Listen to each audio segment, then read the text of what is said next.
our last video, we saw Françoise de Rochechouart entering the court as a lady-in-waiting to the Duchess of Orléans Henriette, like Louise de La Valliere once did. So what happened next? Let's find out.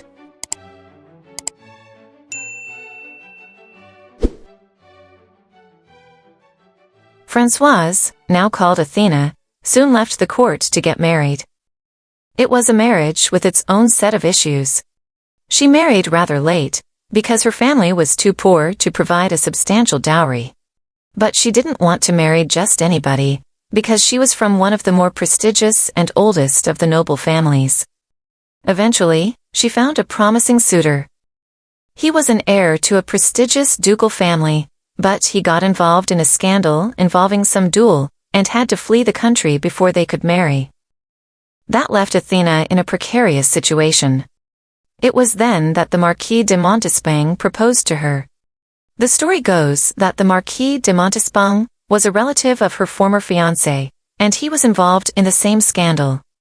And while being investigated for the matter, he saw Athena, who came to see her then fiancé. He fell in love with her at first sight and courted her. Given her sudden broken engagement, Athena lowered her standards and married the Marquis de Montespan in January 1663.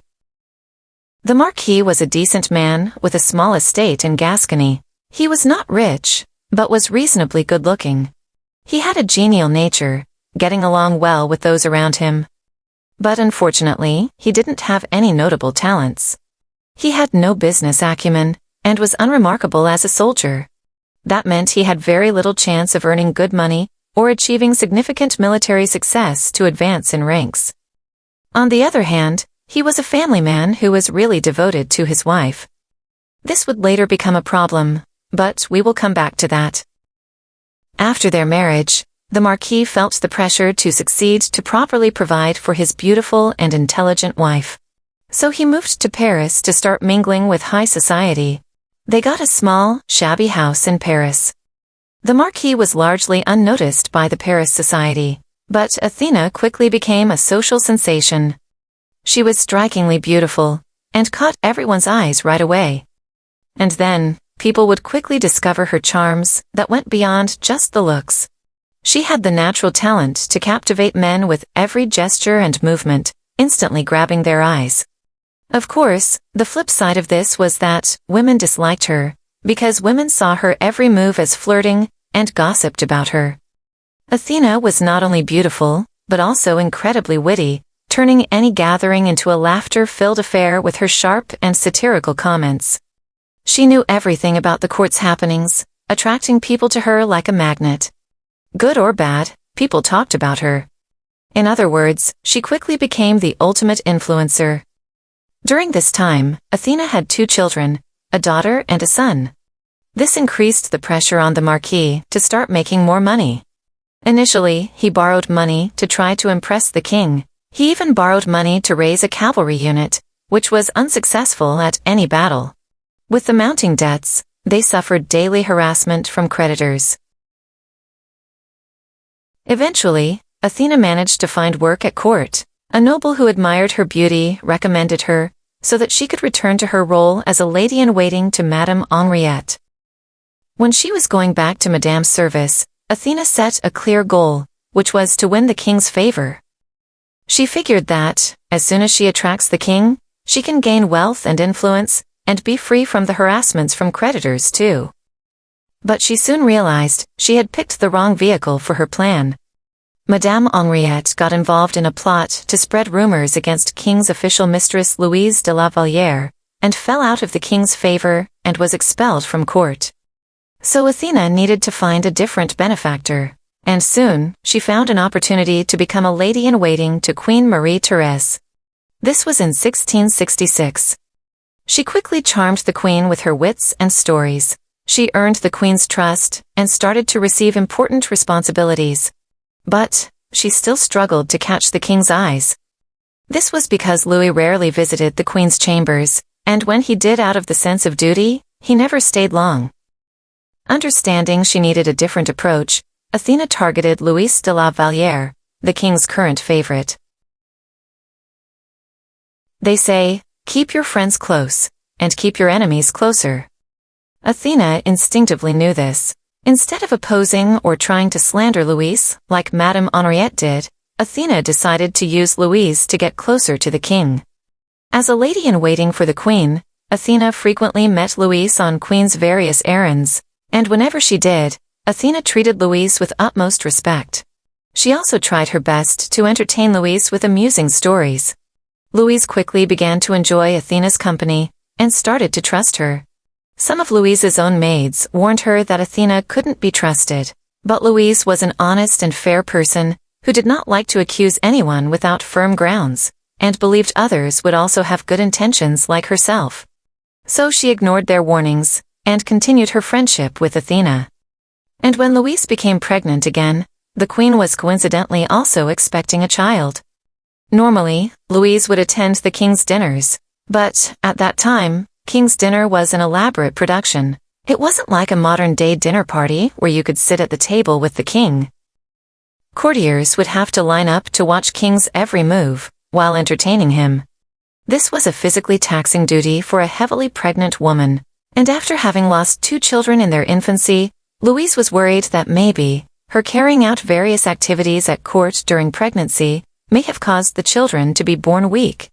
She did not want to repeat the same mistake with this child, so Louise decided to excuse herself from these dinner duties.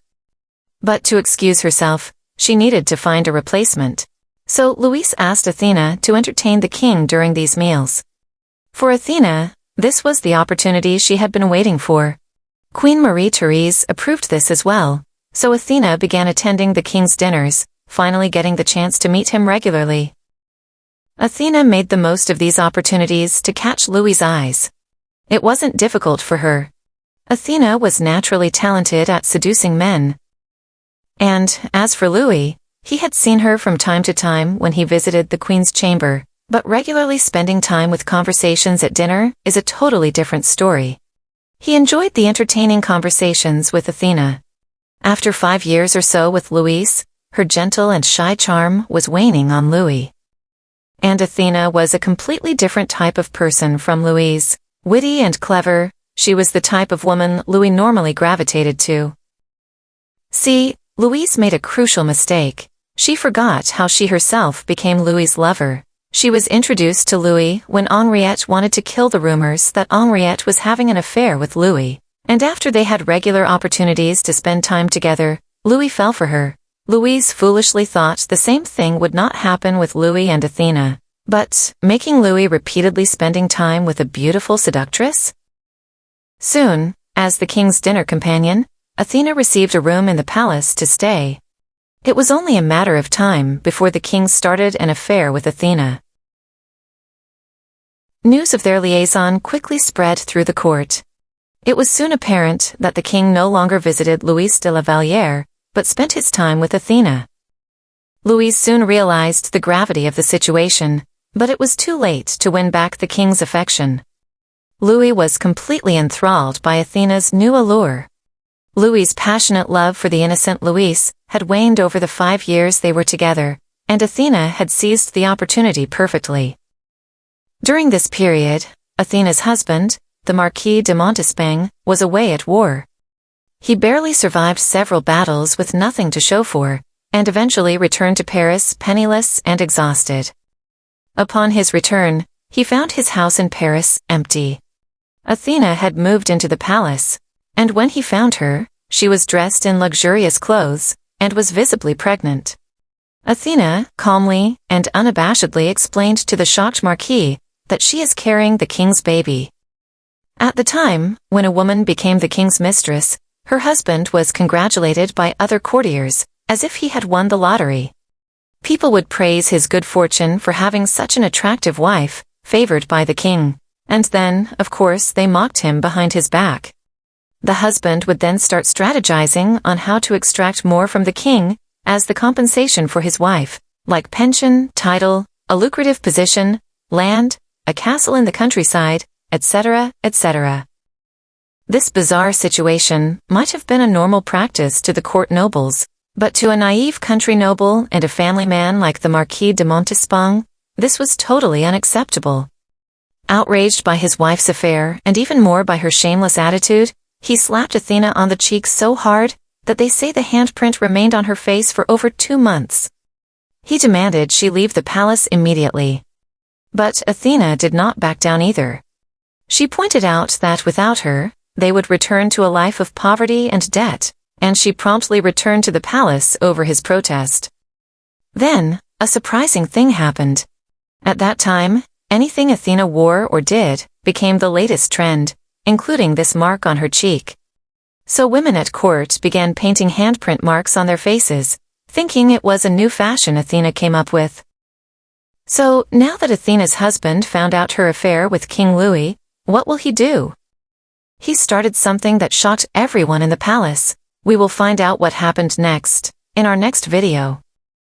So please like and subscribe to continue receiving the next installments of stories from history. It really helps a small channel like us.